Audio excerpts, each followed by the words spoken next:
Hola, bienvenidos a este espacio de reflexión literaria. Hoy sí, estrictamente sobre un texto literario. Bueno, pues que vamos a analizar los niveles de lectura y una vez hecha este trabajo se queda en el muro de Facebook y se va después a un canal de YouTube que se llama Master Vidal, donde ahí ya hay pues un muy buen número de trabajos para que puedas revisar según el tema que te interese, básicamente literario, y la otra parte es de desarrollo personal. Hoy estamos, es que es bien complicado, hay tanto material maravilloso. Hoy los jueves es un asunto sobre textos clásicos, básicamente de la literatura. Hoy podríamos pensar que estamos estrenando porque vamos a hablar de nuestra obra más reciente.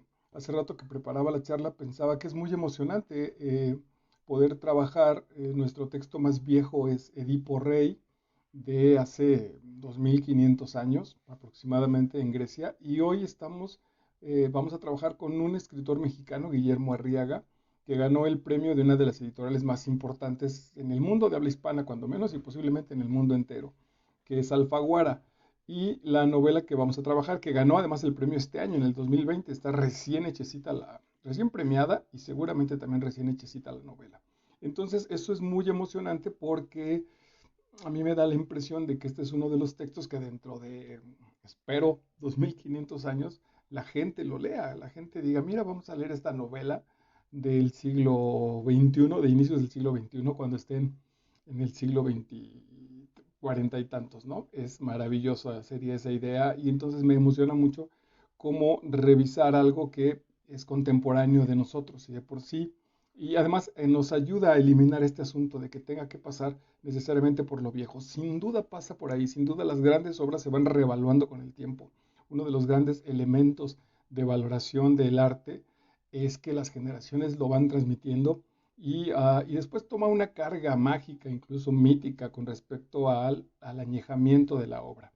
Pero bueno, también es muy interesante poder ver que una creación contemporánea la podamos ya poner en estos niveles. No sé si a nivel mundial, pero sin duda sí a nivel de la literatura mexicana.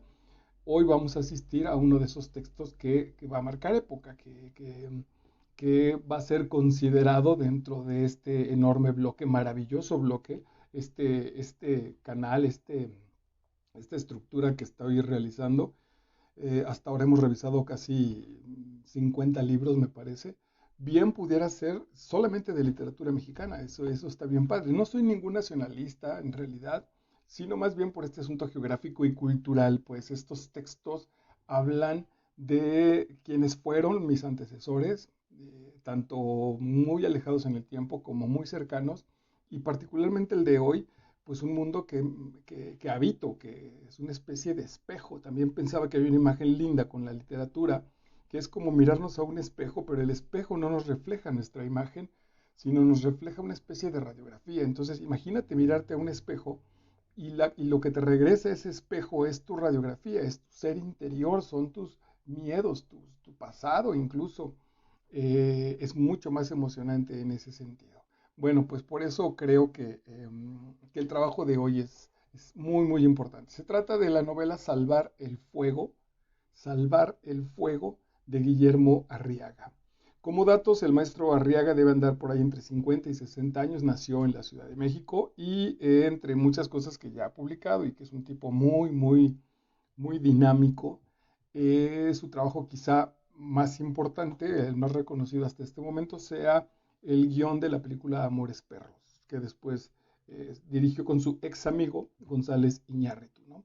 Donde ya también, cuando menos en esa parte, la película cumple. La película tiene un sustento bien interesante desde el punto de vista de la historia y además tiene que ver con el enlace de los tres bloques históricos de los que se conjunta Amores Perros. Bueno, Salvar el Fuego bueno, tienes que leerla, es una novela muy larga, pero justo ahorita comentaba que es una novela muy entretenida, es una novela que no te da angustia de que no la estés terminando, de que seguramente es tan clara y tan poderosa en lo que te está diciendo que el tiempo que la dejes recordarás en qué te has quedado y la seguirás abordando. Entonces no hay un asunto ahí con que se sienta pesada. Debe tener 450 cuartillas, todas bien sustentadas en tanto la historia y las historias a las que se despega. Va a una historia principal y después se desata una historia de amor o se va al pasado con otro personaje, resuelve o lo deja un poco en puntos suspensivos y lo va a trabajar más adelante, pero en ese sentido es redondita, no deja nada abierto, ¿no? Bueno, sí, no en el sentido narrativo, en el sentido narrativo está completa, lo que se queda abierta es si esta realidad va a cambiar, si este México tan complicado en el que estamos viviendo tiene solución, si esta es una parte, solo un escalón de los muchos que nos faltan para caer al infierno, o es un escalón de los muchos que nos faltan para empezar a pisar nuevos cielos, nuevas situaciones mucho más, mucho menos violentas, mucho más pacíficas, pensaba yo, pacíficas en tanto el ser, no por otra situación menos apasionadas ni menos interesantes. Eh, eh, es una novela también que si has seguido, si fuiste mi alumno, si has seguido este canal, hay un programa ya que se llama Niveles de Lectura, donde explico el método por el cual desarrollo este trabajo en las artes escritas. Y si ya lo has ubicado, en esta novela queda clarísimo cómo hay un soporte con respecto a lo que está sucediendo y por debajo o por encima hay un nivel espiritual. Hay un asunto donde los personajes en algún punto, sobre todo sin que el autor se lo proponga, porque entonces si no sería muy pedagógica y sería muy aburrida, sin que el autor se lo proponga, hay un asunto en el que podemos encontrar que hay un nivel espiritual, hay un asunto en el que determinamos o empezamos a presentir que está hablando más allá de los personajes que participan en la novela. También de manera muy sutil, porque la novela es muy violenta, en algunos casos muy explícita. Por ahí te recomiendo, tiene el maestro Guillermo Arriaga una entrevista en un podcast de Spotify. No me acuerdo cómo se llama, pero bueno, pues vas a entrar a Spotify y buscar a Guillermo Arriaga y hay una entrevista de él donde él dice justo que no le gusta andar por las ramas, que si él tiene que decir, le metió el dedo en la vagina y la otra sudó y se excitó y después se lo metió a la boca y lo chupó, así lo va a decir, no lo va a recomponer porque así es la realidad y está bien hecho, está padrísimo el asunto ahí de que en ese sentido es explícita, es violenta. Y sin embargo, por encima de eso es una muy bella historia de amor. Tengo una línea de trabajo donde se llama Seduciéndote a la lectura, donde no te doy demasiados datos de lo que pasa en la historia para que vayas a la lectura. Y en este caso, el hecho es que ya se supone que el grupo con el que trabajo ya ha leído la lectura. Entonces, voy a ir avanzando en la novela y voy a ir destacando algunos puntos que tú ya conociste porque ya leíste la novela. No pasa nada si escuchas la charla y después lees la novela. Cuando reconozcas lo que estamos platicando en el texto, pues dirás, mira, de esto iba. Entonces, regreso, porque es una historia de amor y además es una historia de amor muy bella, muy pasada por cosas fuertísimas, pero a la base sigue siendo nuestro Romeo y nuestra Julieta en términos de que es muy probable que el mensaje, me estoy adelantando un poco y voy a volver a cerrar, y voy a volver a tocar el tema al cerrar la charla, es muy probable que Arriaga esté jugando a que México, una de las soluciones que puede tener para generar una sociedad mejor, sea el encuentro de estas cosas extremas, el encuentro de lo masculino con lo femenino, que en este caso representan José Cuauhtémoc y Marina, el encuentro de la clase empoderada y adinerada con la clase jodida y humilde, y reconocer que habitamos el mismo territorio y que la única manera de que podamos convivir es entendernos, comprendernos e incluso amarnos, porque si no nos vamos a partir la madre entre nosotros. Entonces la parte, y en un asunto psicológico y espiritual, la parte se me escapó el término, la parte masculina este, de José Cuauhtémoc y la parte femenina en este encuentro que yo creo que no de manera gratuita se llama Marina, representando a nuestro enorme personaje, nuestra madre de los mexicanos, la madre real, la queridísima Malitzin.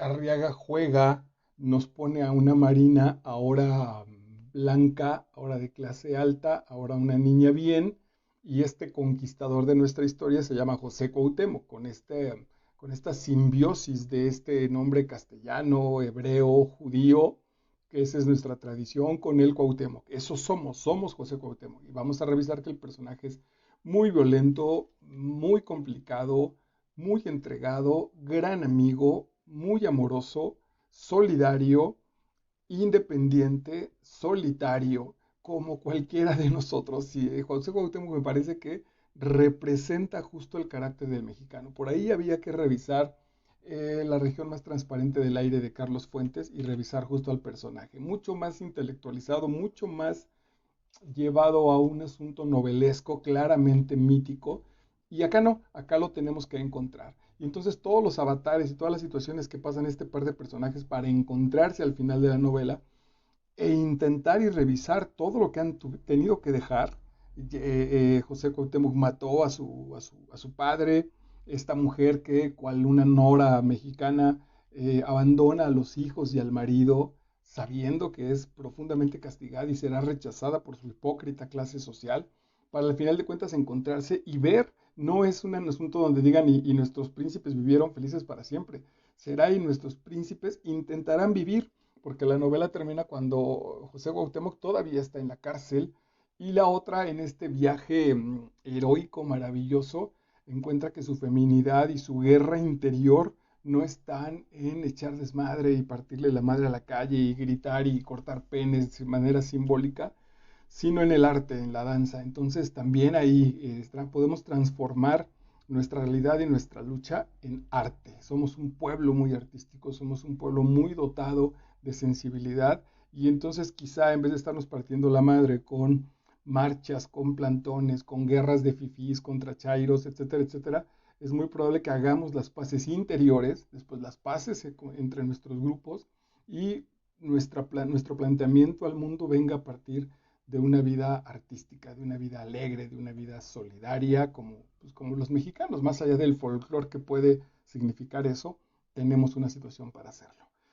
Bueno, pues insisto, llevo 12 minutos hablando solamente de la introducción de la novela porque es un mundo verdaderamente amplio, intenso, que vale mucho la pena revisar. Salvar el fuego de Guillermo Arriaga. Y vamos entrando para que te vaya generando, demostrando pues estos puntos en los cuales se genera este viaje espiritual o este viaje psicológico en el transcurso de la historia de los personajes principales.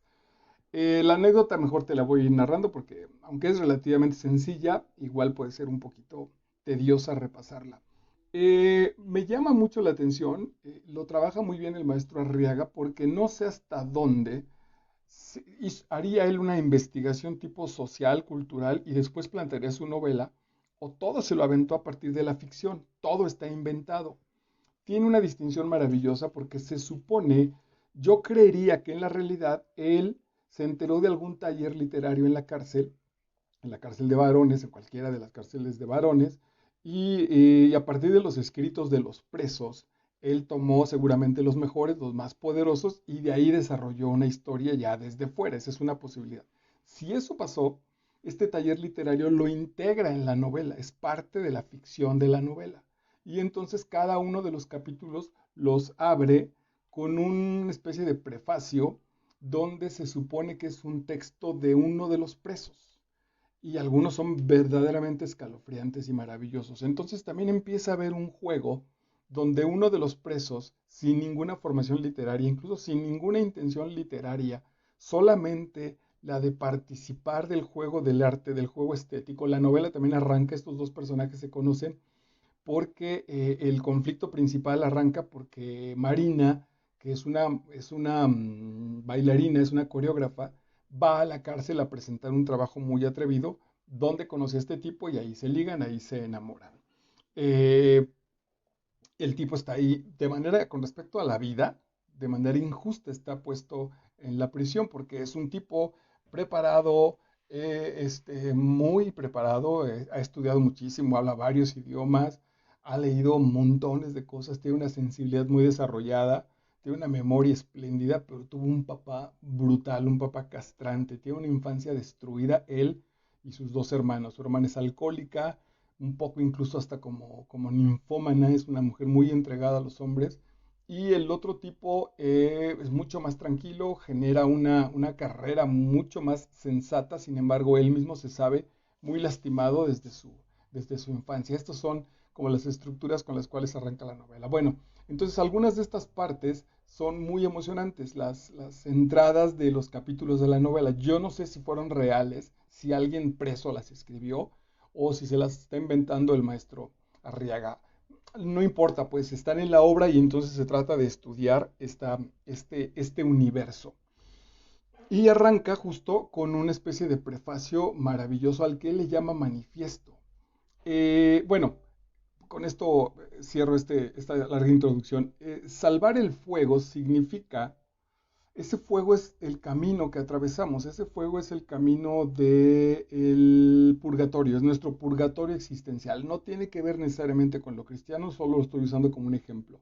Nuestro purgatorio existencial para prepararnos espiritualmente ante algo de la vida, tenemos que ser sometidos a este fuego de nuestra pasión, a este fuego de nuestro pasado, a este fuego de nuestras angustias, generar un cocimiento real, un hervor neto que haga que la figura de cerámica tenga forma y se fortalezca y sea poderosa. De eso se trata, ese es el camino por el cual o para el cual nuestras almas andan, caminan en este sufrimiento que a veces parece verdaderamente interminable. Bueno, ese es el fuego que hay que salvar. ¿Por qué salvar el fuego? Ese fuego en nuestra sociedad lo tiene la gente pobre, lo tienen los desposeídos, porque los que tienen posesiones se han ido enajenando. Entonces a mí me da básicamente lo mismo como el personaje del marido de Marina.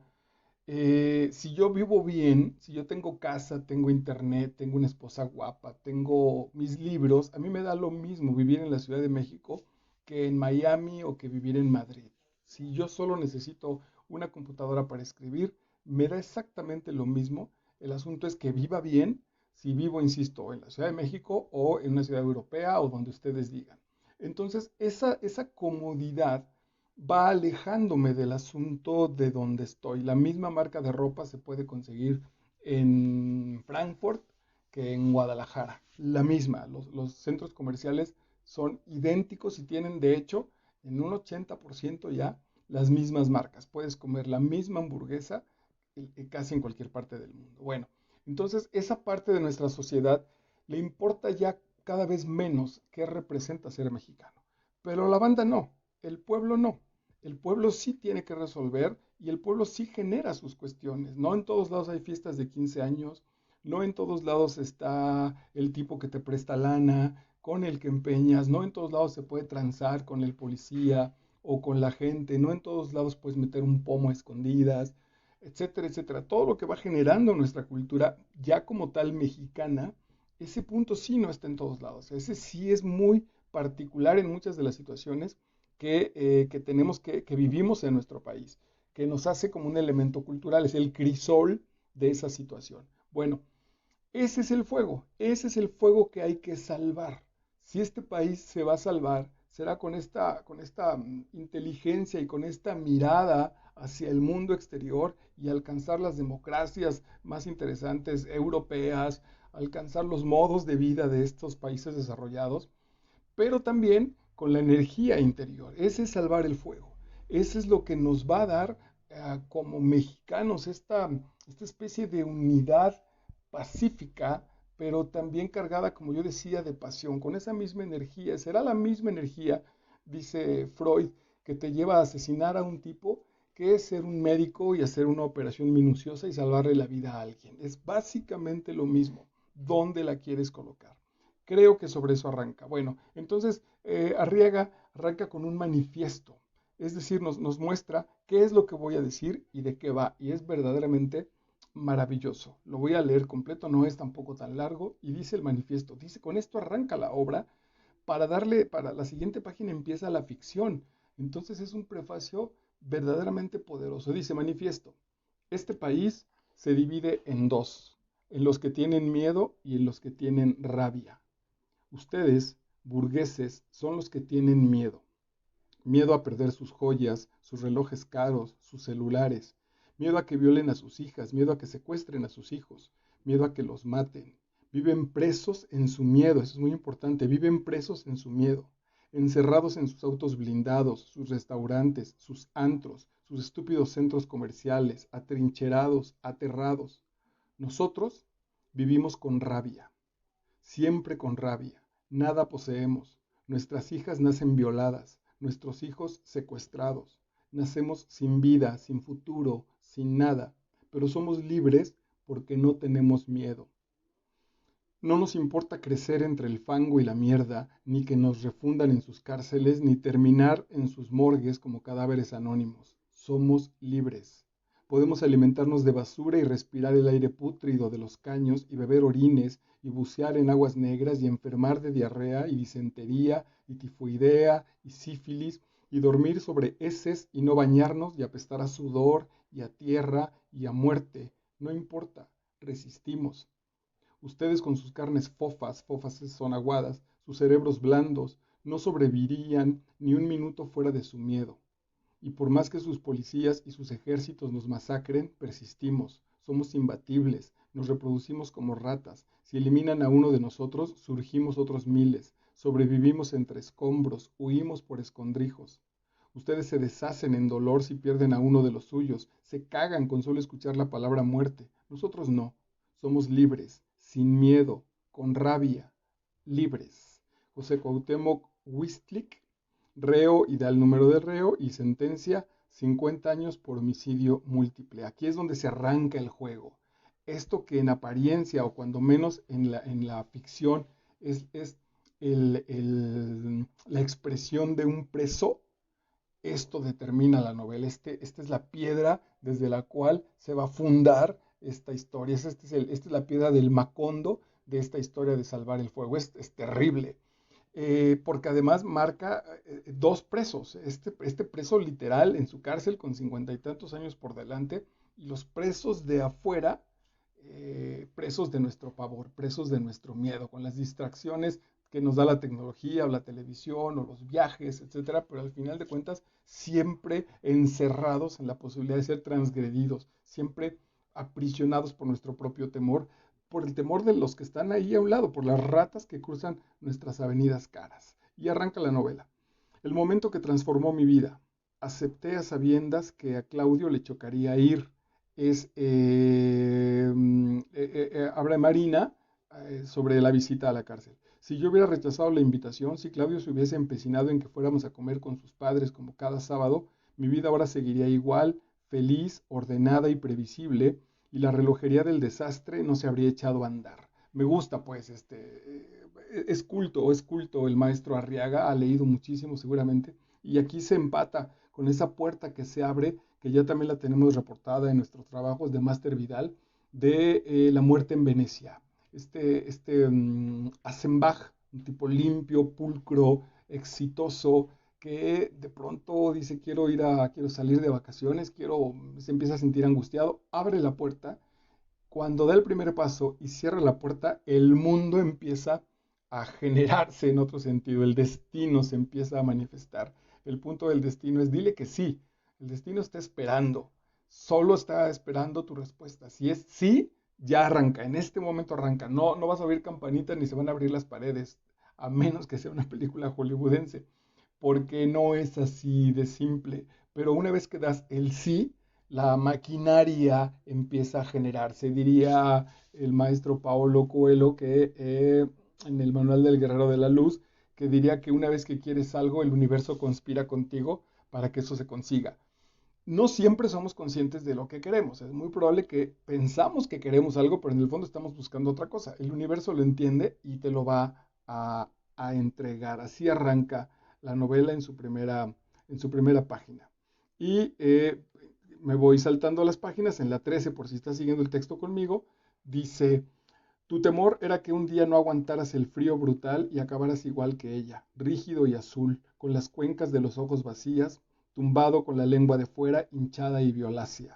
Y mira, papá, terminaste peor que la madre de tu madre, tu cerebro inundado por la marea roja de una hemorragia incontenible que ahogó tus neuronas y te dejó postrado, mudo y contrahecho en esa silla de ruedas. No tengo tiempo para detallarlo.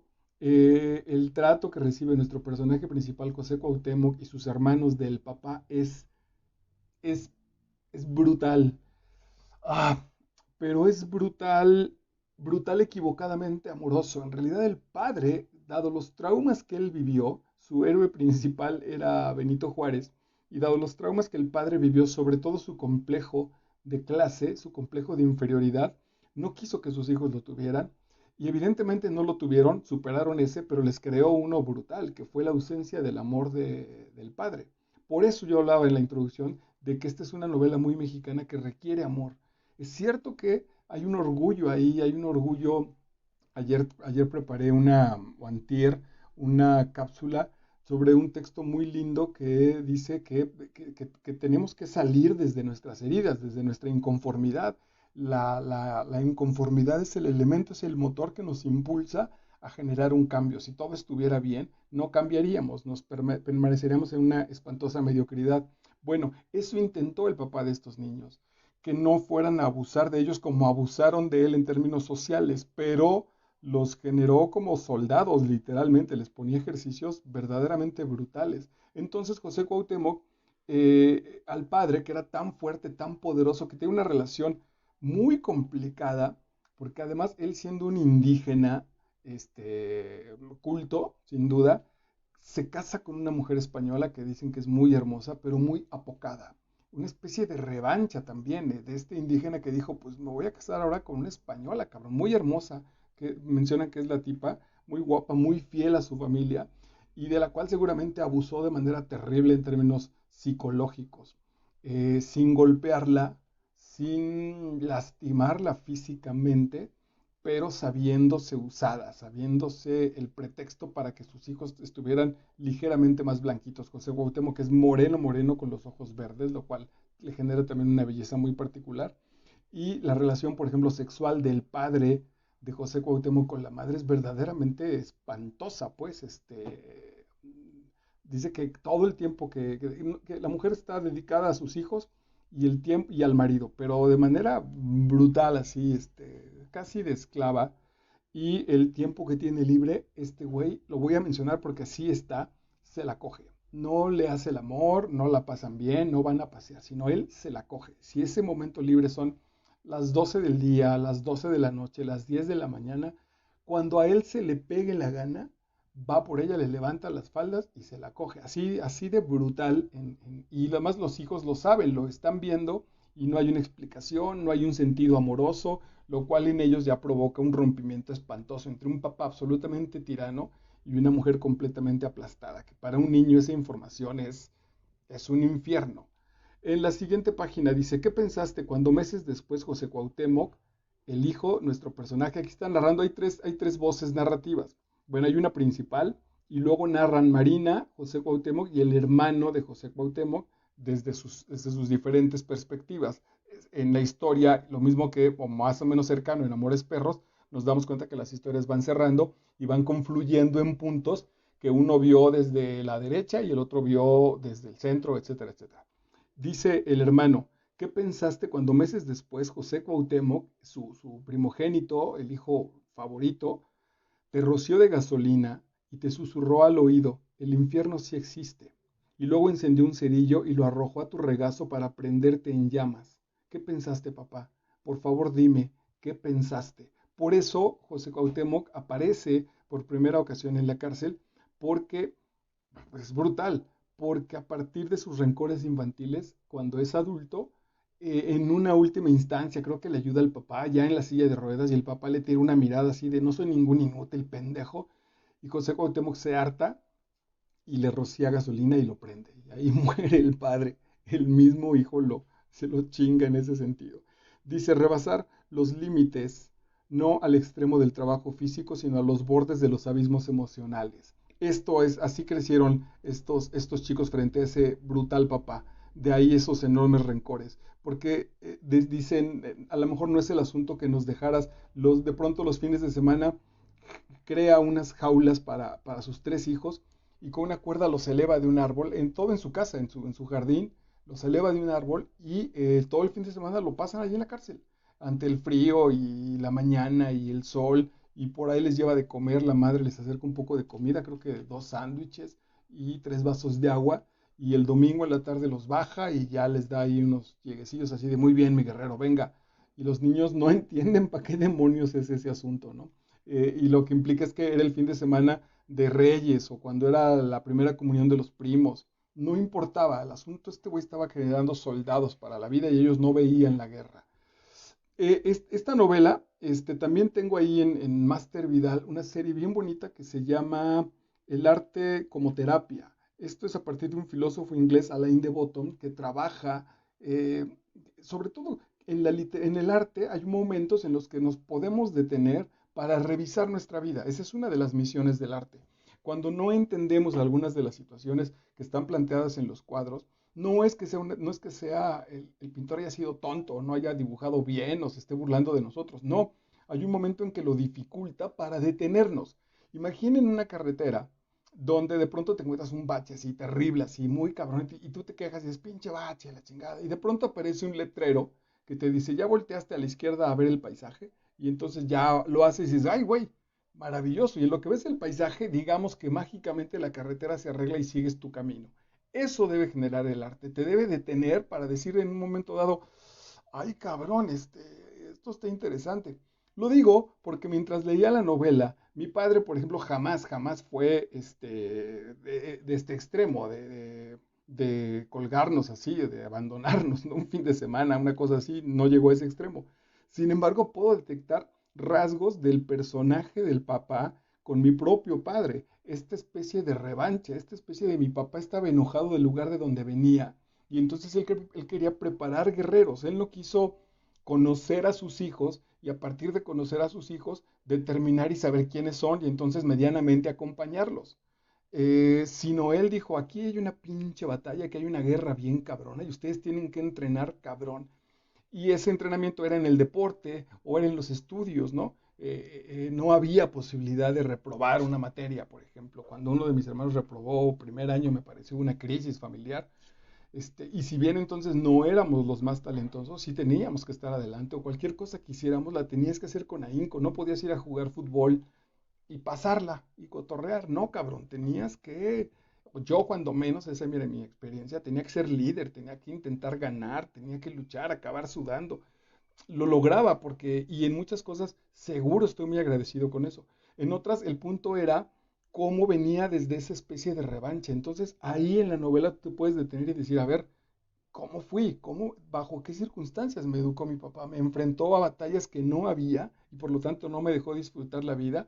Y si ya eres papá también, entonces, ¿cuántas de esas supuestas batallas o frustraciones que solo nos corresponden a nosotros estamos intentando ahora heredarlas en los hijos, por ejemplo? La idiotez esa mi papá también me la aplicó, pero también era muy cultural de tener muchas novias, por ejemplo, que parte del éxito social era tener un chingo de novias, lo cual implicó, pues sí, tuve muchas novias, pero la verdad es que tuve muy pocas amigas. El mundo femenino para mí hasta el momento sigue siendo muy desconocido, porque niña que se me acercaba era niña para ligar, porque eso eran puntitos y eran estrellas en la libreta de mi papá de te quiero más, porque eres machín. Eso al paso del tiempo me determinó no conocer a las mujeres, lo cual va generando a la larga problemas. Bueno, sigamos, dice, horizontes. No pueden imaginar otro mundo que no sea el de la miseria, la injusticia y la impunidad. Este es el mundo que veía el padre de José Cuauhtémoc y fue el mundo que heredó. Mucha atención si somos generadores de educación con nuestros hijos, con nuestros alumnos. A lo mejor seguimos viendo una batalla que ya no existe. Estamos preparándonos para una guerra que ya no necesita guerreros, que ya necesita artistas, que ya necesita gente solidaria, que necesita gente de corazón y ya menos pantorrilla y músculos y esfuerzo y gritos. El mundo se va transformando y tenemos que estar atentos a adaptarnos a esa misma situación. Otro inicio de capítulo donde dice, aquí no hay Dios, no hay padres, no hay hijos, no hay hermanos, no hay silencio, no hay paz, no hay amor, no hay sueños, no hay árboles, ni ríos, ni montañas, ni cielos. Hay cuerpo, hay sudor, hay sangre, hambre, gritos, hay desesperación, hay pesadillas, cemento, barrotes, hay golpes, hay demonios, hay heridas, hay aburrición, pestilencia, abandono, y a veces hay amigos, y a veces ajedrez, y a veces risas, y a veces puerco con verdolagas, y a veces siestas, y a veces sol en el patio, y a veces visitas, y a veces libros, y a veces futbolito, y a veces radios encendidos, y a veces sí, a veces también hay esperanza. Se supone que esto lo escribió el preso Macario Gutiérrez. Ya que esté grabado, ponle pausa y vuélvelo a escuchar, pues, porque aquí es donde funciona, te decía yo, el asunto de la terapia en el arte. Aquí es donde detenernos y decir, ahora yo no estoy en la cárcel, pero estoy preso de la prisa, estoy preso del hambre de éxito, estoy preso de la insatisfacción. Y entonces en todos lugares veo carencia, veo envidia, cómo a los demás les va bien y cómo a mí no. Y sin embargo, si estuviera en la cárcel de manera literal, entonces el cerdo con verdolagas, la partida de ajedrez, un libro, un futbolito, romperían ese encierro. ¿Cuántas cosas tengo en esta libertad que pueden romper ese encierro, ¿no? Salir a caminar, hablar con mi madre, tengo a mi hermano muy cerca, a mis hijos que están cerca, mi novia, mis libros, mi escritura, mi computadora, etcétera, etcétera. Montones de esos momentos sencillos, simples, incluso de estar conmigo mismo, un asunto, una pieza musical y escucharla y disfrutarla como uno de los grandes logros de la existencia.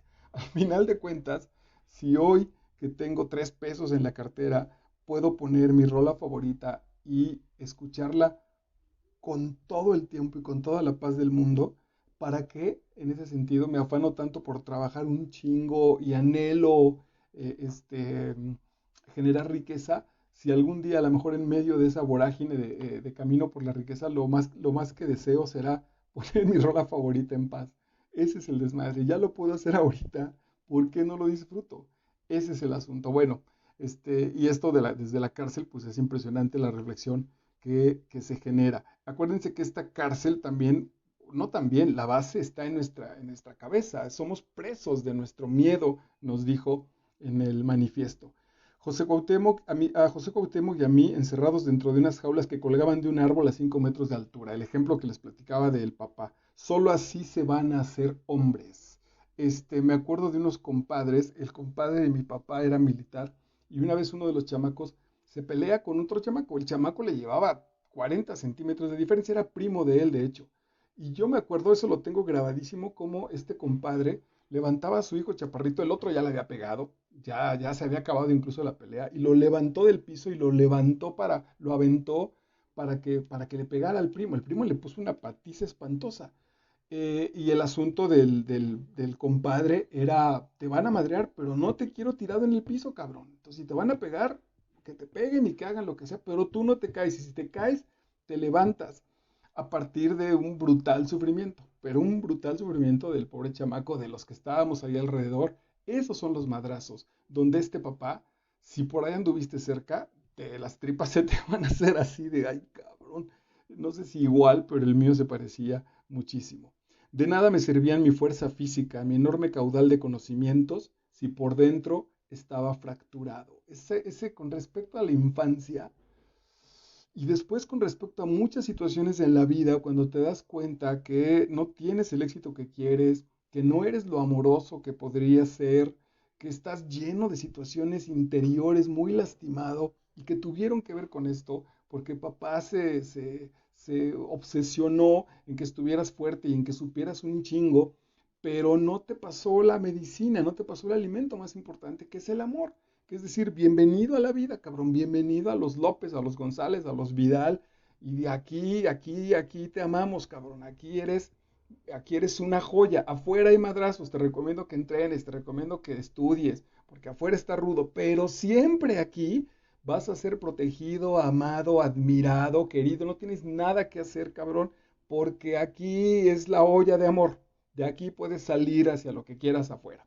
No, cuando el asunto es aquí no hay nada de eso, aquí hay chinga, aquí hay crecimiento, aquí pinche enano, aquí, ya desde aquí está la madriza. Pues incluso a veces lo que quieres es salir, lo que quieres es, los niños de la calle, viven en la calle porque la violencia de su casa es mucho peor que la que ocurre en la calle. Imagínense si en la calle los tiras, los policías abusan de ellos, los venden sexualmente, los drogan, los maltratan, les roban su dinero, viven en medio de ratas. ¿Cómo es posible que eso sea mejor? ¿De qué puto nivel estaba su casa? Que eso es mejor que haber estado en una casa. Ok, dice, no estoy aquí en el cementerio para reclamarte, Seferino, solo deseo mostrarte mi amor de hijo. Repruebo el infame crimen de mi hermano y hoy a la distancia valoro el espíritu combativo que forjaste en mí y que impidió que otros me denigraran con un pinche indio. El trauma del papá. Al final de cuentas, si tu papá te trató rudo, si no alcanzó a ver tus virtudes, si no alcanzó a darse tiempo para decir, bueno, este güey no es tan, no es tan bestial, tan primitivo como yo creía, pues hay que perdonar, hay que amar, porque si no, la carga se queda con nosotros, se pudre, se vuelve cáncer, y intentar entender en la medida de lo posible, no justificar, no racionalizarlo, pero intentar entender que por más rudo que haya sido, la verdad es que lo que pretendía era curarnos, la verdad es que lo que pretendía era darnos armas para no pasarla mal, para pues él venía de la guerra. Y si no ha encontrado la paz, sobre todo incluso la paz interior, y no tenía elementos para vivir esa paz interior, pues él lo intentó. Y aunque la figura paterna, pues como nosotros en México, es brutal, es tremendamente poderosa, en la novela te va a hacer mucho sentido también estar revisando a la mamá. ¿La mamá dónde estaba? En este caso, Arriaga la trabaja como una expatriada. La mujer es una española que ve muy poco a su familia, que está sola. Pero mi propia madre, algunas de mis parejas, la mamá de mis hijos que vive en su casa con sus hermanas y con su papá y con su mamá, también está sola. También está sola. Porque en nuestras familias no tenemos este tejido sano, no tenemos este tejido en el cual nos interese la persona. No sabemos, los papás se han olvidado con tal de llevarles eh, comida, que la escuela, que ahorita mismo que la computadora, o sea, pareciera que para los papás lo único importante con los hijos es que avancen en la escuela, pero nos vamos de la vida sin saber quiénes son nuestros hijos, qué querían, qué sentían, cuáles eran sus anhelos, qué esperaban, con qué soñaban, cuáles eran sus pesadillas. Estamos tan ocupados con tal de tenerles un pinche plato de frijoles encima y ahora para que no los humillen, tenerles tenis caros o que tengan dinero para irse de antro, que no sabemos quiénes son, que las personas que se enteran de quiénes son, pues son sus amigos, sus nanas, sus choferes, sus compañeros de drogas, etcétera, etcétera. Entonces también ahí hay un elemento, y eso sucede no porque la mamá no haya querido, no porque la mamá no sea amorosa, sino porque tampoco ha resuelto sus propias situaciones. Como una mamá que desde niña ha vivido sola, ¿de dónde chingados va a sacar la información para generar compañía, para generar amor? Si ella misma no ha podido reestructurar su ser, ¿de dónde les vamos a pedir que ahora, pues sabes que ahora cooperas? Es decir, si tuviéramos una computadora y la mujer ni siquiera sabe prenderla y nosotros le estamos pidiendo que la reformatee, pues le estamos hablando francamente en chino. Ahí hay muchísimo trabajo por desarrollar. Bueno, pues aprovecho porque en el canal de Master Vidal están dos series, tres: Mujeres que corren con lobos, Amar sin sufrir y Heridas de la infancia, donde justo no importa la edad que tengas, el asunto es que te puedes reestructurar y siempre es tiempo. Una de las partes maravillosas de este asunto diría Jodorowsky, de esta magia, es que si yo no me llevé bien con mi hijo cuando era niño, no importa que ahorita tenga 30 años, el trato que yo pueda generar con él, ese trato va a regresar, va a recubrir todo el asunto de abandono anterior, seguramente, porque el amor es mucho más poderoso y se cuela en todos lados. Esa sería la idea. Entonces no hay nada de que no, pues ya crecieron, entonces ya no. Siempre es momento de restablecer y de resanar nuestras relaciones. Cuando tu vida es así, acostumbrado a nunca dejar de escuchar ruidos y a que otros te miren, sientes que ya nada es tuyo. Ni tú mismo eres tuyo. Esa es la cárcel para mí. Otro de los textos con respecto a la información de nuestros presos, ¿no? Que están atrapados en su propio ser. Nivel 4. Dice, pero hormona mata neurona. Y vaya que desde hacía rato las hormonas habían armado un fiestón dentro de él, una caballada de hormonas. Y marqué ahí como víctima. José Cuauhtémoc le hacen un paro, un amigo que le llama el Tuercas, y que el amigo, José Cuauhtémoc, era muy guapo, era muy atractivo, era muy fuerte, muy ligador, y al famoso Tuercas le da cosa que José Cuauhtémoc conozca a su esposa. Pero bueno, se dan las circunstancias y entonces le dice, pues, ayúdanos, ve al pueblo, ve a la casa y después vienes por nosotros. Y entonces este güey va y se enfrenta con la esposa del Tuercas, que es una mujer, pues, medianamente guapa, muy atractiva, con el sexo a flor de piel. Y bueno, pues se ponen unas noches de pasión tremendas con la carga de la culpa. Yo lo comentaba hace un rato con mi madre, que le encuentro a la novela, digo, y qué bueno que no es perfecta, pero tiene un poco la información que no me queda muy clara si es la información del machismo de los personajes o si esa información le hace falta especificarla a nuestro narrador. Es decir, José Cuauhtémoc y la otra, en términos de la fidelidad que tenían que guardarse con respecto a su amigo y a su pareja, no se la cuestionan, no dialogan y hablan y dicen, bueno, pues yo quiero serle fiel a mi Tuercas, pero está cabrón, pues, me vale pues esa fidelidad, me voy a encuerar contigo y venga, tengamos una noche de pasión o varias noches de pasión brutales, porque además la tipa le super fascina el José Cuauhtémoc y a él también le gusta mucho ella.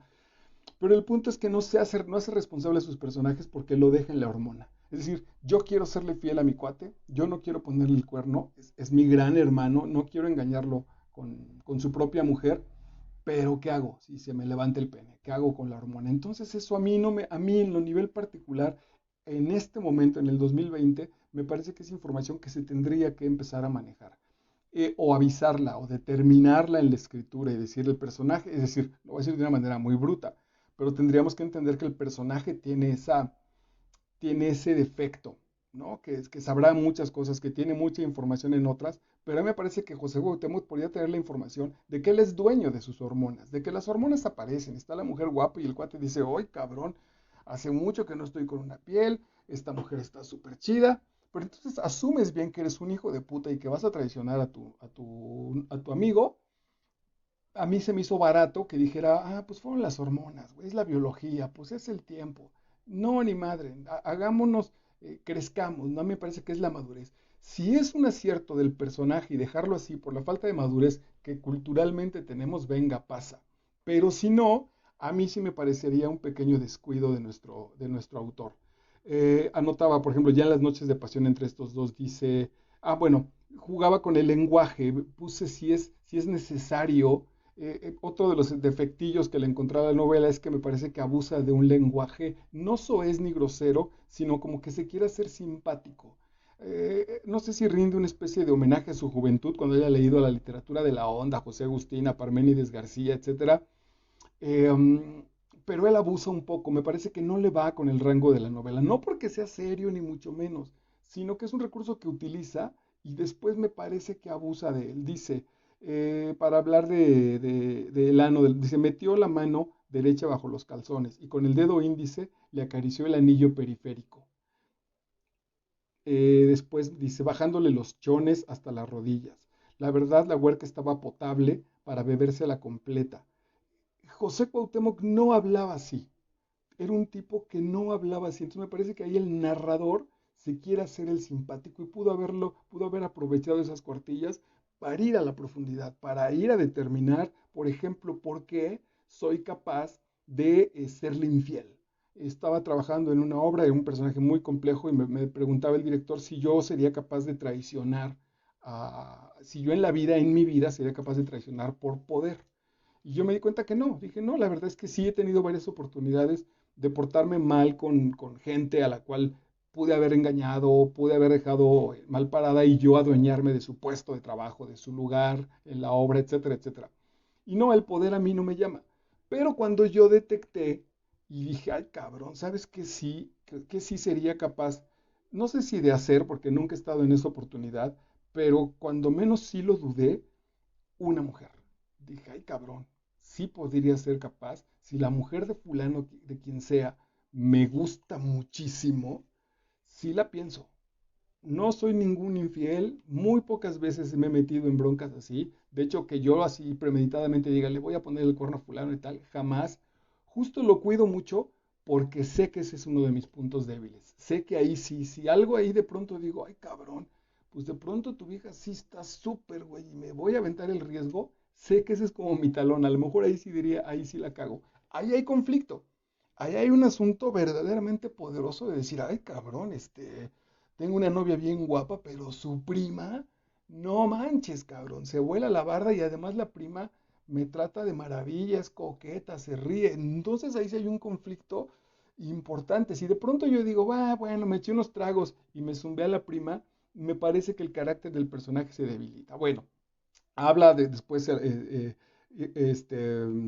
Arriaga de nachas, el triángulo de las Bermudas para referirse a la vagina, y algo que a mí me pareció que ya no iba y el privilegiado orgasmo simultáneo.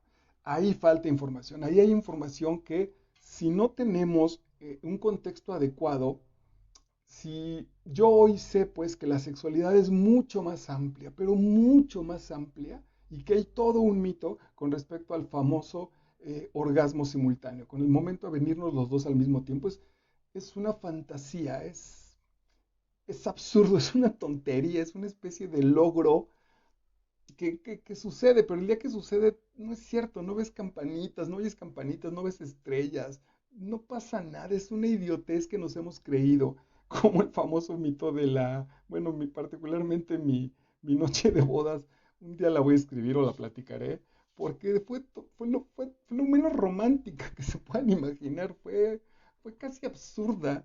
Y me voy enterando que muchas de las noches de bodas en realidad son así, son absurdas, es una fantasía inventada que no tiene sentido. Bueno, eh, nivel de este autor, nivel de nuestro personaje, pensar que la meta es un orgasmo simultáneo, a mi parecer, abarata al personaje. Pudo haber sido muchísimo más amplio. Hay montones de informaciones que amplían la sexualidad, que la generan, que la llevan a otro lado, que no tiene que ver necesariamente incluso con la penetración, con el tamaño de lo que toco, con el cuánto dura un hombre. Yo tengo esa información, entonces la puedo poner en un contexto adecuado. Si esta novela se las dejo a mis alumnos de primero, de tercero de secundaria, se las dejo a mis alumnos de primero de prepa, y se me escapa y no tengo tiempo para revisar esto, les estoy generando un mito, les estoy generando algo que no está padre, porque alguno de ellos dirá, ay cabrón, claro, el orgasmo simultáneo, y voy a andar buscándolo como pinche loco, una cosa que no es necesaria, que tiene que tener otra verdad. Ese es el punto donde digo, yo sé que no es obligación del arte manifestarlo, pero posiblemente ahí sí, entonces si vamos a usar esta novela en términos pedagógicos, en términos terapéuticos, vale la pena comentarlo. Ni siquiera establecer mi propio punto de vista, sino simplemente abrirlo, porque es cierto que es muy padre meterse a leer estas novelas y es apasionante y el tiempo se va. Mi madre me dijo que tomó la novela y pasó una noche de desvelo, no podía dejar el libro y se durmió a las 5 de la mañana. Bueno, está muy bien eso, pero si de ahí sales con información que no es sana, que no ayuda, entonces, bueno, hay que generar contexto. Para esto son estos talleres, para eso dialogamos, etcétera, etcétera. Más adelante dice, tú despertaste en mí odios profundos, pero mi madre me suscitó un sentimiento aún más abominable, el desprecio, lo que les decía. Aquí es un asunto psicológico. Si el papá es brutal y la madre por el miedo no se interpone, la lectura que tenemos como hijos es, este es un hijo de su puta madre, pero esta señora la desprecio, no tiene valor, no tiene, no tiene estima, ni siquiera tiene el valor, dice ella misma, soporta, se queda aquí, es adulto igual y no es capaz de moverse.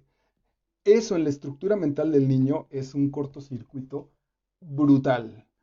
Nunca la oí pronunciar una idea propia, nunca una leve oposición a tu maltrato, nunca una protesta, nada, nada. Porque además esta mujer justo hace una especie de antimalinche, por eso me parece que la escoge española.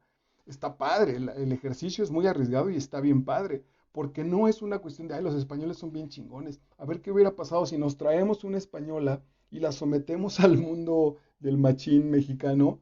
A ver, cabrón, a ver si tan guapas y tan salerosas, a ver quién aguanta un pinche tepiteño por jugar un poco con el ejemplo. Dice, ese día era esta situación donde me parece que le faltó ajustar a Arriaga ser estricto con su personaje, arriesgarse a ponerlo en crisis y no pasar por los lugares comunes de el coito compartido y estas pendejadas, o decirle te metí el dedo en el anillo periférico, que no tenía sentido, insisto, no porque no tengan que ir, pero en el contexto de la novela de José Agustín van muy bien con los pinches chavos echando desmadre, pero a mí me parece que este personaje de pronto se le escapa, no tendría por qué, no me cabe en su lógica haberlo desarrollado. Me parece que se engolosinó con el asunto literario, quiso armarlo tanto que de pronto dijo, a ver, va, pues voy a exagerarlo. Insisto que si está en las manos de este güey, es un gran autor. Y si no, no pasa nada, es un gran autor en aras de estar generando y aprendiendo esta posibilidad. Tiene una descripción de un tipo que se llama Misael Avelino, de que mata por celos a su compañera. Y no tiene ningún jueguito, no le llama anillo periférico a nada, no se hace el chistoso, no le pone ninguna palabrita simpática, es la puta vida de manera directa. Es muy largo, así que voy a hacer un resumen. Dice, ese día era el día. Me desperté, me fui a enjuagar la cara y me rasuré. Desayuné 2 huevos estrellados y un escafé. Esa, en esa misma mesa me la había cogido, y en esa silla y en ese sofá y en esa cama. Cuando estuve cerca me santigué, le pedí a Diosito que me diera fuerzas para no flaquear y me ayudó, porque una vez que me arranqué ya no hubo nada que me detuviera.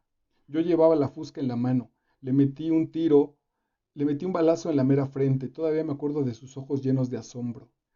El otro cabrón quiso escaparse, pero pude meterle el plomo en la panza. Me dieron ganas de decirle para que aprendas a no meterte con mujer ajena. Mejor lo rematé con un balazo en la nariz. Pensé en meterme un tiro y así quitarme de broncas. La verdad es que estaba contento de habérmelos chingado, verlos ahí tirados como puercos. Otros puesteros me agarraron y me tumbaron al suelo. Me trajeron para acá al reclusorio. Aquí voy a estar encerrado hasta que me muera. Pensarán que por estar en la cárcel me voy a arrepentir. Para nada. Estoy tranquilo. Ellos están donde deben estar y yo donde estoy. Ellos muertos y yo vivo. Y si no salgo, pues ni modo, yo tengo honor y el honor no se abarata. Y si me aburro de estar preso, me cuelgo y ya estuvo. La neta es que me late eso de estar vivo y ellos no. Yo puedo respirar, dormir, comer, reírme, ellos no, y así está bien. Misael Avelino, que es un preso. Pero vean la simpleza, el no enredarnos con que "Ay, esto es literario, entonces juego, yo soy el escritor y pongo las palabras domingueras". No, cabrón, cuando la vida es tan brutal y no hay palabras domingueras, la tienes que expresar pues así, en su aparente crudeza. Y eso también le genera un punto muy hermoso, muy profundamente poderoso, profundamente de la vida. El tipo se está abriendo así el pecho y vemos ahí sus ganas y sus deseos de matar a partir del dolor que le provocó que su mujer le pusiera el cuerno. La clase media y la alta viven ahora tan protegidas, su existencia tan controlada que carecen de cicatrices. Tiene una teoría en la novela bien bonita, y creo que tiene mucho sentido. Habla de que la gente que se pone tatuajes, la gente de clase media alta, que nos ponemos un tatuaje pues por ponérnoslo, o que usamos ropa de esta moda de la ropa descosida y la ropa rota, dice su teoría que es porque no tenemos heridas en la vida. Nuestra vida ha sido tan light, tan no le pasa nada, que algo quiero en la piel, carajo, que aquí traigo el abandono de la Lupita, y aquí me pegó el pinche cabrón cuando nos peleamos por la novia, y aquí traigo la peda brutal, y etcétera. Pero cuando no hay esa, cuando la vida ha ido ahí toda limpiecita, toda sana, entonces me marco algo en la piel y me marco un tatuaje. Como no tengo una herida existencial, como no tengo una herida de batalla, entonces me pongo un tatuaje. Y como mi ropa siempre está maravillosa, pues entonces de vez en cuando, para que la gente crea que vivo, para que la gente crea que de vez en cuando me caigo y doy vueltas en la banqueta y mi vida es como de acción, entonces uso pantalones rotos en las rodillas o rasgados, para que piensen que soy un aventurero, que ando tipo Rambo ahí por la selva, aunque mis pinches pantalones rotos vengan así y hayan costado muchos dólares. Ok. Y a falta de cicatrices se tatúan. También por eso la ropa nueva que compran está rota y con desgaste disimulado, como si hubiese sido usada por años de trabajos rudos. A estas generaciones les faltan herida, calles, golpes. Está padrísimo el aspecto como medianamente hasta sociológico de lo que está planteando. Bueno, doy un salto grande. Cuando hablo de dar un salto grande es que me vuelo muchas páginas pero de verdad ninguna de estas páginas tiene desperdicio en términos de mantenernos ahí prestos. Voy ya como a la mitad de la novela. Dice, una tarde interrogó a Esmeralda. En su lenguaje de chimpancé, ella negó todo. Esmeralda era la mujer a la que le pusieron, la que le puso el cuerno para engañar a su amigo Tuercas. Los ojos acuosos evidenciaron su mentira. El Máquinas, perdón, te estoy diciendo Tuercas y es el Máquinas. El Máquinas fingió creerle. Llegó el Máquinas después de mucho tiempo y le dijo, te acostaste con Jesús Cuauhtémoc, ¿verdad? Y la vieja dijo, no, ¿cómo crees? Bueno, una semana después le pidió que lo acompañara a un rancho. Manejaron por kilómetros de brechas seguidos, a lo lejos por otra troca. Se detuvieron en un paraje solitario. Ahí el Máquinas la desnudó, la martirizó cortándola con una navaja por varios lados y luego la encajó en un palo empotrado en la pradera y cuyo extremo había afilado. Digno del Marqués de Sade. Ella gritó de dolor por 15 minutos mientras agitaba los brazos en un esfuerzo por librarse de la estaca que la destrozaba por dentro. En un vano intento por detener la tortura, Esmeralda aceptó la infidelidad y aún sin lengua pronunció perdón, perdón, perdón. El Máquina se mantuvo inmutable. Pidió a sus esbirros que la jalaran de los pies hacia abajo para que la punta tallada le tajara las entrañas. Aún no moría cuando el Máquinas la decapitó con un machete. Creo, a ver, porque sí, sin duda Arriaga es muy inteligente. Debo estar ligeramente equivocado en mi pretensión de que tuvo un error Arriaga en su estructura. No, me parece que está manifestando el brutal machismo. Sí, sí se corresponde. Es triste, pero es lo que hay y a partir de ahí tenemos que trabajar. Esta mujer, eh, y ahí quizá, ay, no sé, solo lo voy a plantear, pero es muy interesante. Esta mujer descuartizada, empotrada, jalada de los pies para que esté desgarrada en la vagina y a la que le corta la cabeza, es un cuerpo al cual destazar. Pero lo mismo le hizo el famoso Máquinas y lo mismo le hizo José Cuauhtémoc. Por eso me brincó la relación sexual, porque la relación sexual habla de eso, de cómo le mete el dedo, cómo le chupa tal cosa, cómo la acomoda, cómo le da la vuelta. Y no deja de hablar más que de un cuerpo.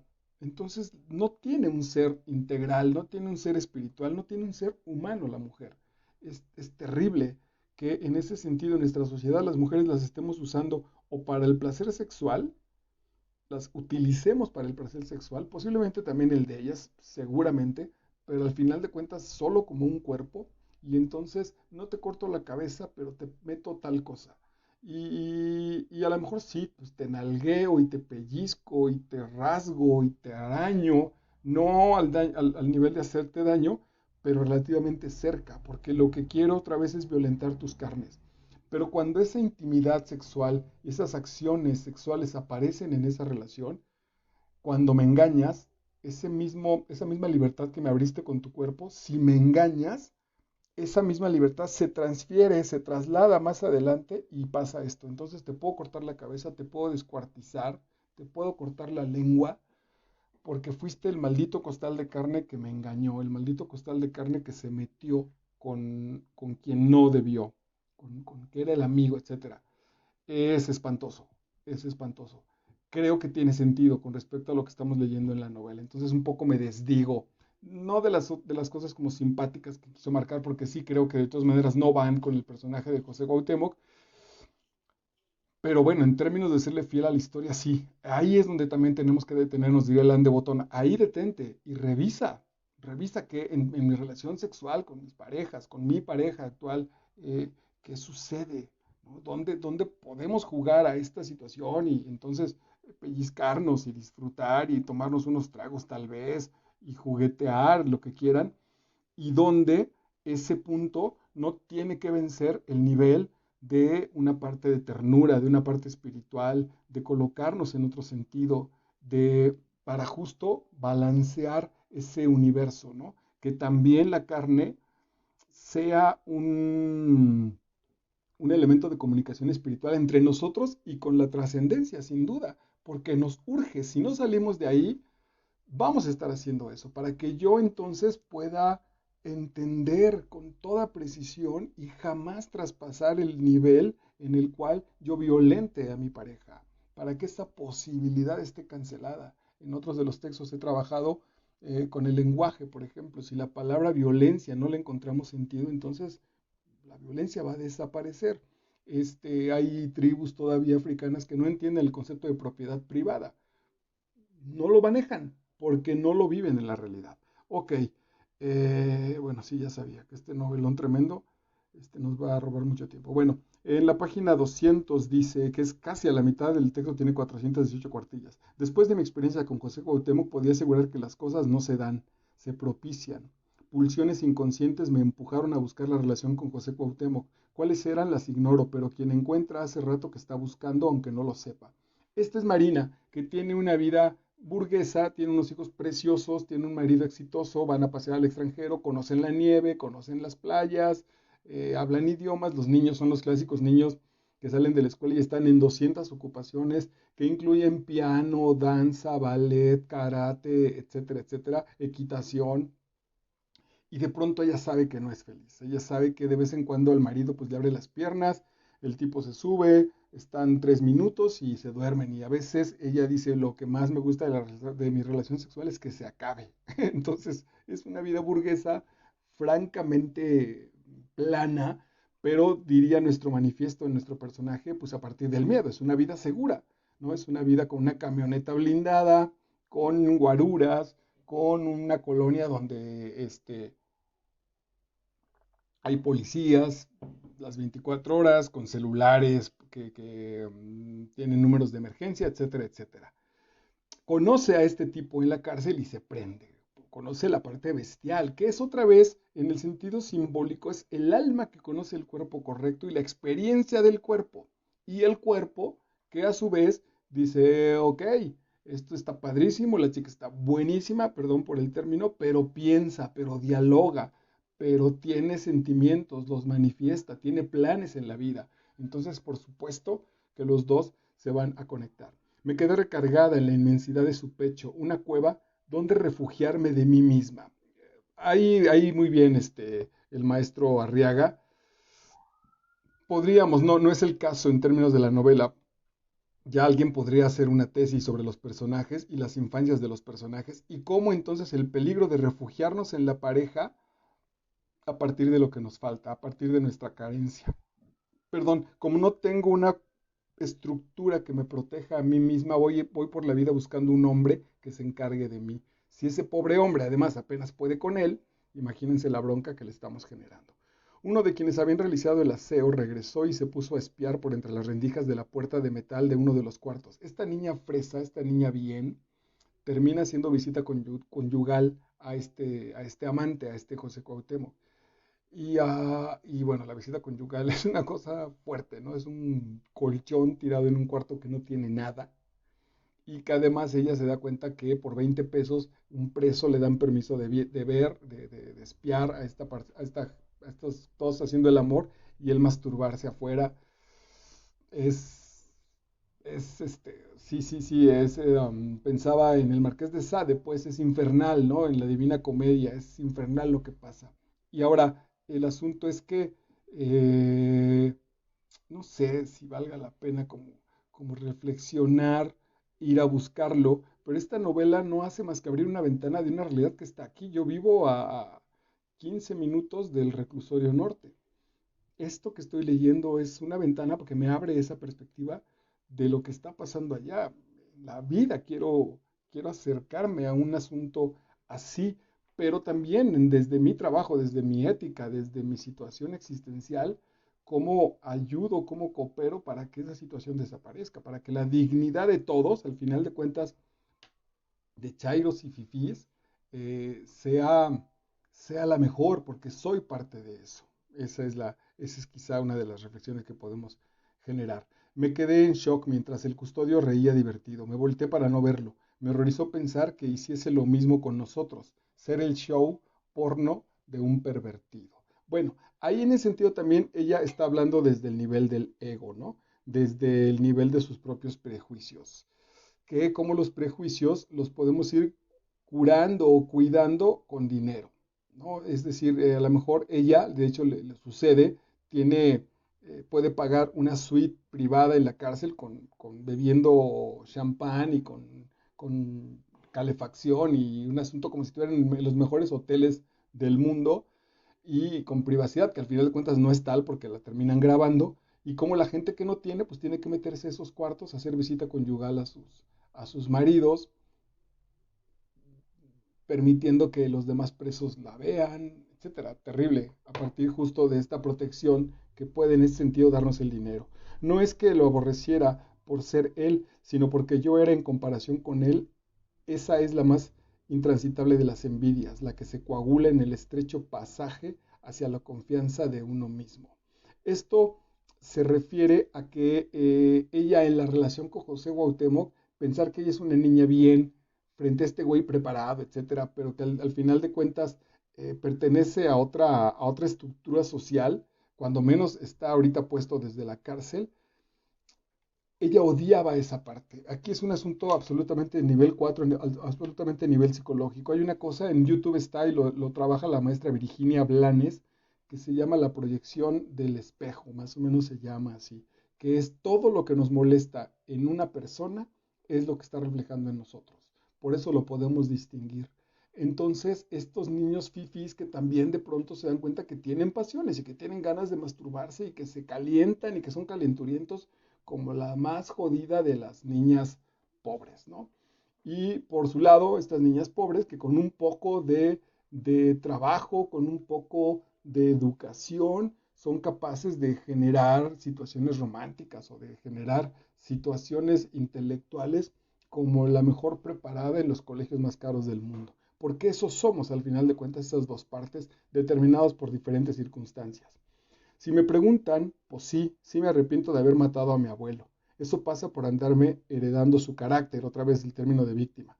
Parte de su culpa la tuvo él y parte la tuve yo. Como nací para la inteligencia, tarde o temprano le voy a echar seso para pelearme de esta pinche mazmorra.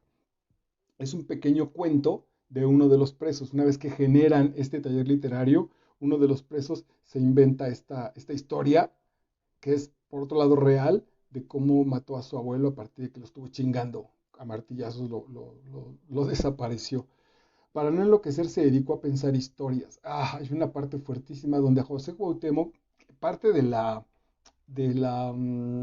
descompuesto de nuestra sociedad, esta niña bien, visitando un pinche preso rascuache en una cárcel espantosa, el director de la cárcel la cita y le dice a la niña bien, bueno, pues quieres ver a tu güey, vas a tener que pasar por las armas mías, vas a pasar a la oficina, te voy a violar y de aquí te vas a ir a ver a tu güey, si no, pues ya no lo vas a poder ver, lo vamos a golpear, lo vamos a tratar de la mierda. Entonces, bueno, ahí hay todo un asunto que se desvía tantito de la novela, que es verdaderamente interesante de cómo se soluciona, pero al buen José Cuauhtémoc lo meten a una pando. Una pando es que es bien bonita la imagen y muy bien trabajada, es la misma que ahí tiene un doble sentido brutal porque es parecida a la jaula donde el papá los encerraba. Es muy similar porque es casi del tamaño de su cuerpo, solo que esta es absolutamente oscura y encerrada.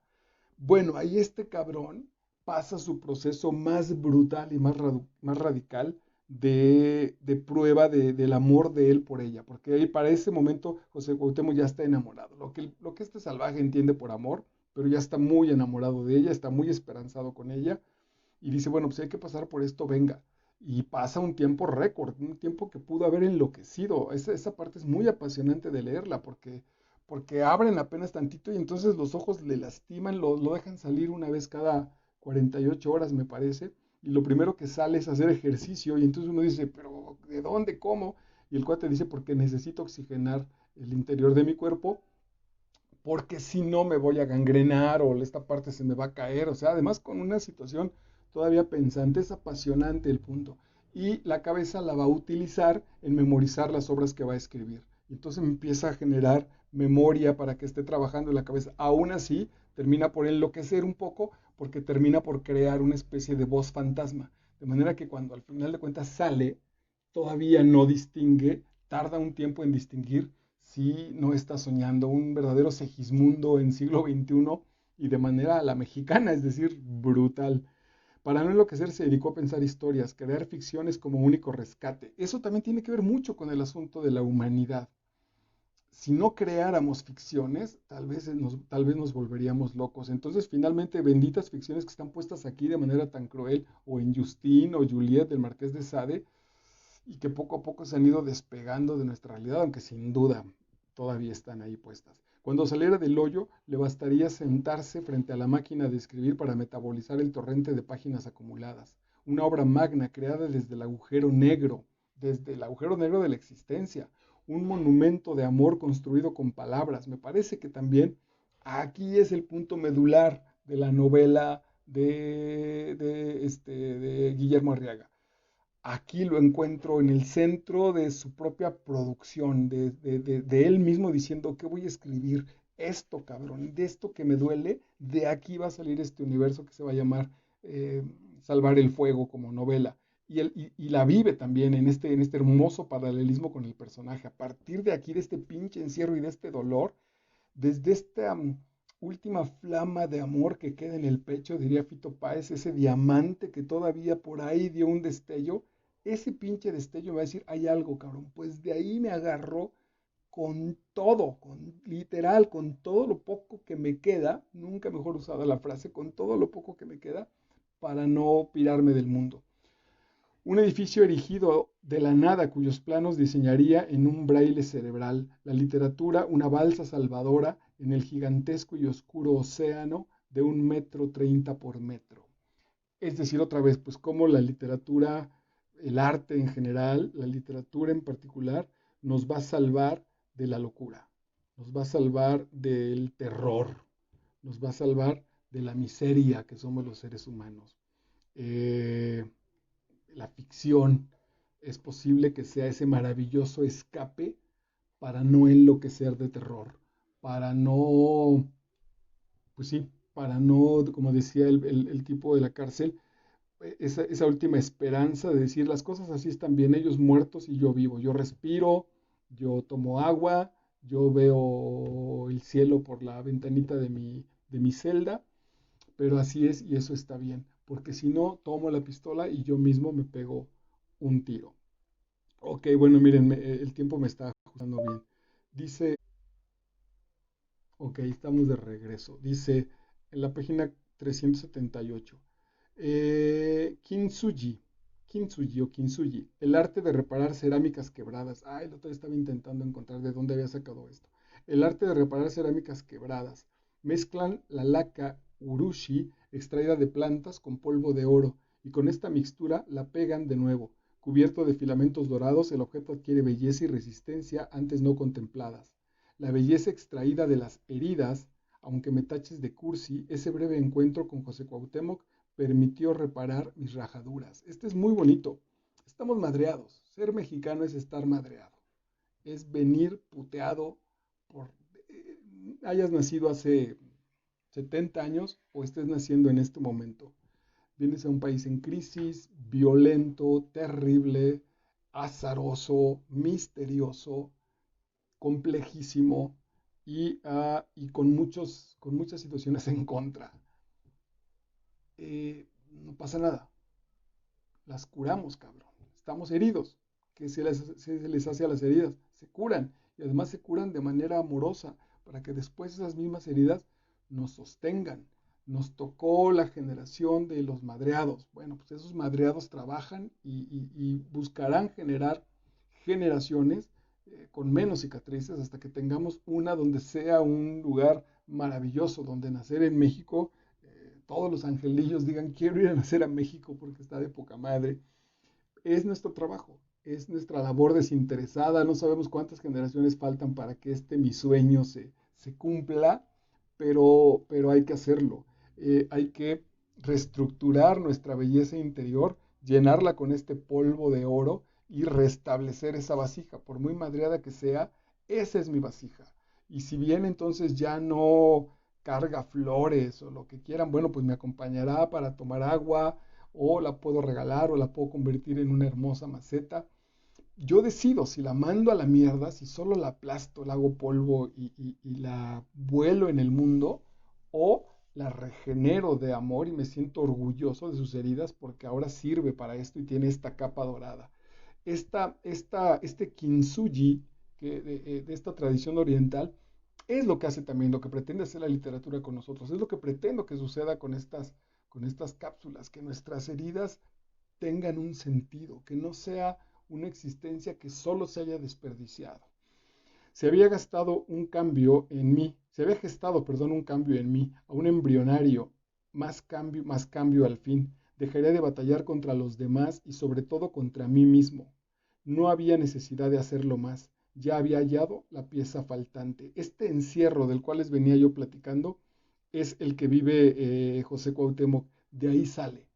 Es impresionante, es absolutamente místico. De esta injusticia de un cabrón que se quiere coger a su mujer y lo encierra de manera injusta, de manera absurda, y lo deja ahí el triple de lo que cualquier persona normal soportaría, él puede salir de ahí convertido en un monstruo. Él pudo haber salido enloquecido y sin embargo la puerta mágicamente se abre cuando él dice, ok, pues los que me encerraron, sin pedos, perdonados. No hay culpa en los que me encerraron. No pasa nada. Si el asunto piensa que lo están convirtiendo en una mejor persona para de esa manera ser un amante más digno de Marina, incluso venga, pues gracias, cabrón. Gracias, pinche ojete, que me encerraste y que me diste una vida de mierda, porque me hiciste digno de la mujer que amo. Por ahí es el canal, por ahí es el elemento. Yo sé que a veces es complicado y tarda como en aparecer esta respuesta y vienen situaciones en contra y en contra y en contra y decimos, puta, ¿cuándo chingados esta madriza se va a acabar? Y sin embargo, dicen los místicos, hay respuesta. El hombre que eres, el hombre que es capaz de reflexionar, si ya te aguantaste hora y media de esta charla, es un verdadero triunfo, porque podías verla de cualquier pendejada, de cualquier situación, de ver fútbol, de chismes, de ver mujeres desnudas, las mujeres de enterarse de cualquier cosa absurda, de ver estar viendo güeyes guapos en la playa, y sin embargo llevas hora y media chutándote reflexiones sobre ti mismo. Ese trabajo tiene una recompensa, sin duda, aparecerá. Es justamente incluso lo que ha provocado que ahorita tú y yo tengamos este encuentro a partir del pretexto de un libro tan poderoso y tan maravilloso. Bueno, de eso se trata. Aquí es también donde Alain de Botton diría, ok, detente, pues ya tus papás te madrearon, tu papá fue alcohólico, bla, bla, bla, bla, bla, bla. Ok, este pinche encierro, ahorita tal, no sé si dije la fecha, estamos el 8 de octubre del 2020. ¿Cuándo se acaba la puta pandemia y podemos más o menos restablecer las situaciones? Bueno, el día que se acabe, cuando empiece a sacudirme y empiece otra vez a moverme ligeramente, la primera palabra que tendré que decir es gracias. ¿Cómo gracias, cabrón? Te quedaste sin trabajo, perdiste la empresa, pasaste por un montón de crisis, bla, bla, bla, bla. Pues gracias. Gracias, porque a partir de aquí elaboro un montón de cosas. No necesito entonces una hiperpandemia, ¿no? Ahora con un par de noches o con unas horas incluso de angustia, si de pronto me encabrono con mi mujer, con mis hijos y digo, puta, y si este güey no estuviera, si ahorita en el encabronamiento esta mujer se va al súper como en Lolita de Nabokov, que hay un pleito, es en otro sentido, pero hay un pleito en la pareja, la mujer da un portazo por la azotehuela y dice, te vas a la chingada, pendejo, no quiero saber nada de ti, da el portazo, cruza la calle y la atropellan y se muere. Ahí se murió, entonces, güey, si de pronto esa reflexión de decir, va, la chava con la que vivo, mis hijos, que tanto estoy haciendo la de tos y tanto me amargo, si de pronto no estuvieran, ah, cabrón, con 3 minutos de su ausencia dirías, no, güey, ¿para qué me hago tonto? Mejor regreso y digo gracias, no importa que esta mujer siga enojada, no importa su neurosis, seguramente es proyección de la mía. Bendito país tan madreado que nos ha tocado, porque entonces solo a nosotros, con esta energía y con esta fuerza, vamos a ser capaces de sacarlo adelante. Si no, no estuviéramos aquí. Si no pudiéramos hacerlo, créanme que no tendría sentido que estuviéramos aquí. Ok, voy cerrando. Aquí me parece que hace un maravilloso homenaje al maestro Rulfo, y si no lo hace, bendito pues que aparece, porque es otra vez este legado, ¿no? Yo con esta novela no soy ninguna autoridad, algo ya he leído, pero me siento muy orgulloso porque de pronto digo, es bonito encontrar un trabajo que se ubica en este río de la literatura mexicana. ¿Quién lo empezó? ¿De dónde vendrá? No tiene sentido, pues, pero esta novela, este trabajo, está al nivel de las cosas chingonas de lo que hemos leído, de Rulfo, de Páramo, de Fuentes, de Octavio Paz, etcétera, de Pacheco, de José Agustín, de Arreola, en fin, en ese está padre empezar a poder distinguir y decir, claro, ese es el legado, esa es mi historia, de eso se trata, eso es lo que vengo a anunciarte también en en muchas otras cosas. Dice entonces, habla conmigo, Seferino, anda, Seferino es el papá. Habla conmigo, Seferino, anda, me bastan unas cuantas palabras. Luego, si quieres, nos quedamos callados, cada uno en lo suyo. No te interrumpiré más, respetaré tu silencio y aguardaré a que quieras conversar conmigo. No deseo ahora que hablemos, solo deseo saber que me has escuchado. Eso se parece, decía yo, a Miguel Páramo intentando acercarse a Pedro Páramo, yendo a buscar a su papá. La última nota que tengo, la última que registré a las 10:25, todo cuadró de manera perfecta, donde se cierra un concepto importantísimo que es el de la redención. La redención es estas fallas, estos pecados, estos errores, estos rencores sobre todo, van a colocarnos en un contexto particular para que ahí se limpien. Eh, Pensaba en San Pablo. San Pablo, que es un cabrón cobrador de impuestos, que humilla muy cabronamente a su pueblo. Y entonces un día, dice la tradición, le cae un rayo y se convierte en el otro lado. Sigue buscando a los hombres, pero no para cobrarles impuestos, sino para regalarles la palabra. En el mismo elemento. No tuvo que ir al otro lado, sino en el mismo elemento lo determina. No me acuerdo el personaje histórico de la película de En busca de la felicidad, este hombre que dormía en los baños, los baños del metro con su hijo pequeño y seguía estudiando, buscaba un poco de luz para estudiar y volverse corredor de bolsa. Hoy tiene una fundación que en algunas ciudades del mundo se encarga de generar asilos, espacios, pequeños bungalows, hoteles para la gente que no tiene techo. Entonces va y de manera gratuita, los sin casa, los sin techo, pasan ahí una noche, duermen en un lugar limpio, se bañan, desayunan y bueno, pues para eso alcanza por ahora. Esa es, ven, ese se pudo haber hecho millonario y volverse un cabrón, volverse un ojete y tirarse a las mujeres que quisiera y volverse todo lo contrario, pues un ególatra. Y sin embargo, el mismo elemento, como una especie de vacuna, es el que los va a curar. Y la redención final de nuestra novela de Salvar el Fuego es salva el fuego porque en ese vamos a hornear nuestra belleza. La historia de la coreografía de Marina es también muy bonita. Tiene alguien que admira muchísimo. Ella sabe que es capaz de generar un trabajo tan importante como el de la coreógrafa, que me parece que es de origen africano, que al final de cuentas la hace aparecer en la novela Arriaga.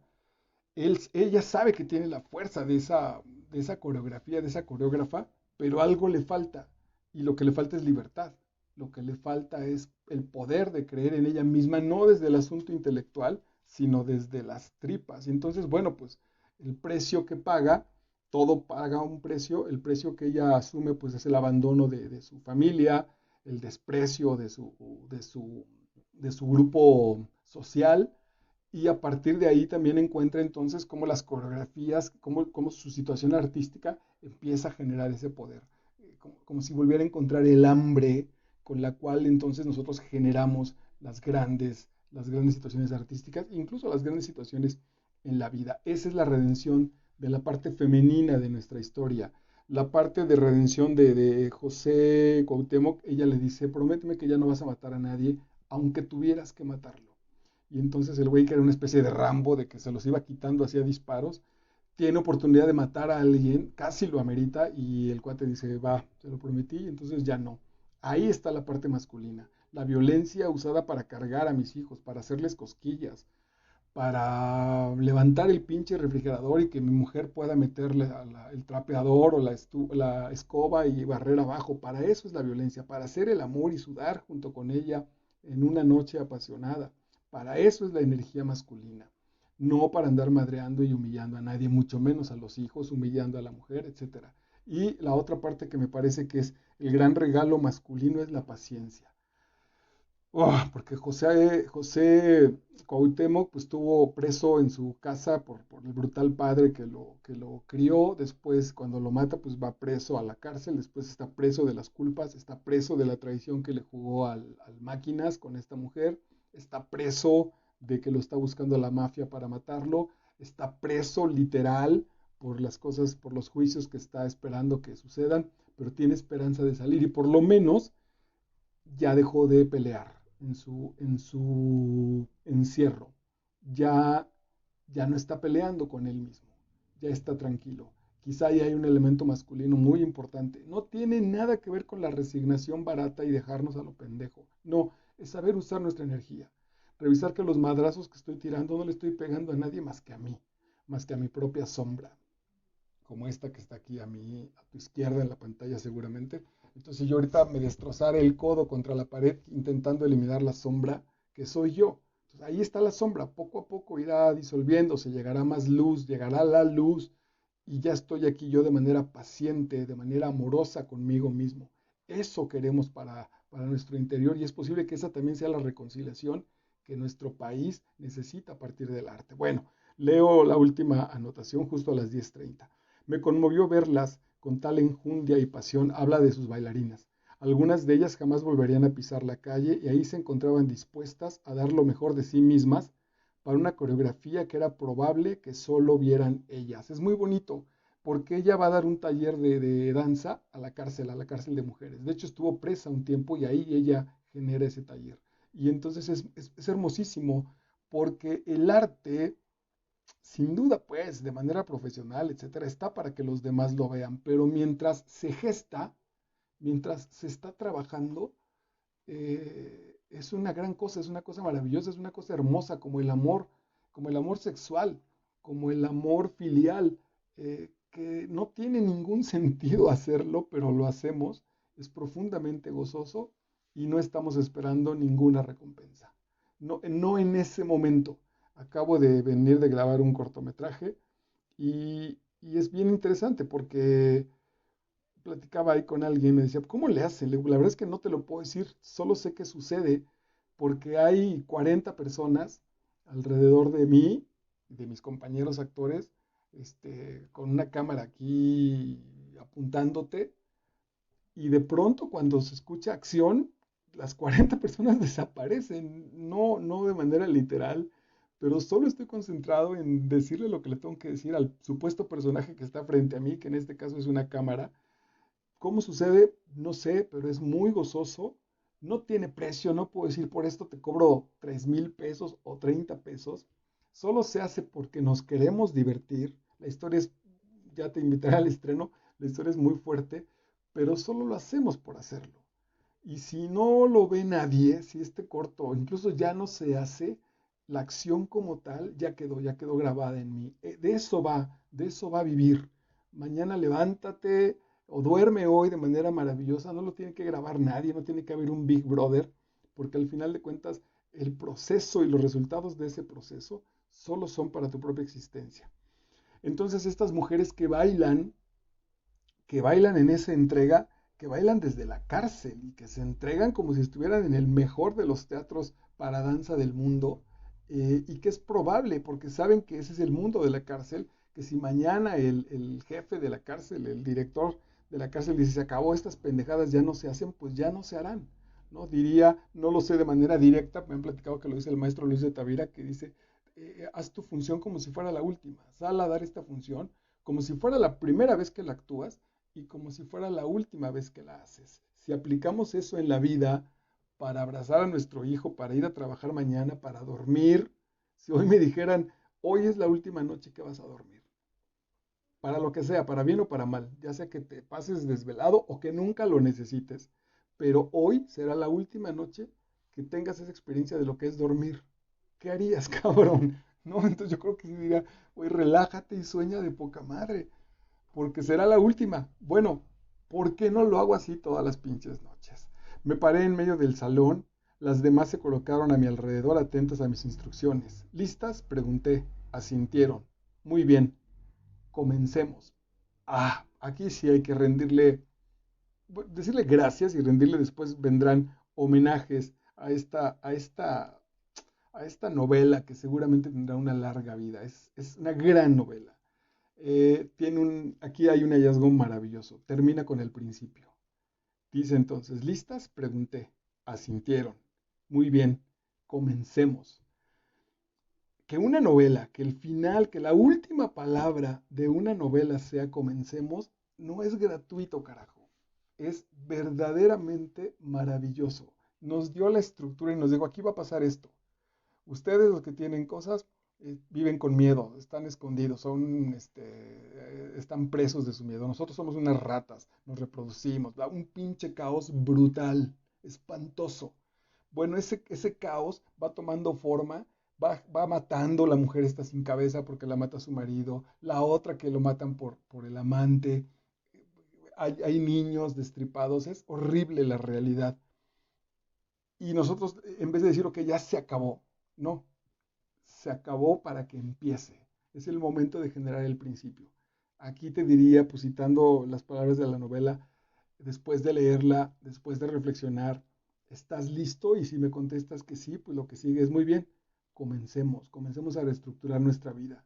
Ya salvamos ese fuego, pues entonces ahora metamos nuestras piezas de alfarería caras al horno para que tomen cohesión y sirvan, sean útiles. Me parece una maravilla. No te pierdas la oportunidad de leerla. Guillermo Arriaga, Salvar el Fuego. Muchas gracias por acompañarnos. Si alcanzas a ver esta, creo que ya no se grabó en vivo, solo se quedó grabada, pero bueno, estará colgada en mi muro en YouTube. Si lo ves antes, hoy es jueves 8 de octubre, el próximo martes, que será por ahí de 12, estamos trabajando un texto maravilloso que se llama Ahora yo, del maestro Mario Alonso Puig. Y el próximo jueves, no sé qué fecha sea, pero bueno, el próximo jueves, si hoy pensando que hoy es 8, vamos a trabajar Romeo y Julieta de el maravilloso William Shakespeare. Otra historia de amor, también muy violenta, que creo que se encadena muy bien con nuestra historia de hoy, que fue de José Cuauhtémoc y Marina. Salvar el Fuego, de Guillermo Arriaga. Gracias por tu compañía.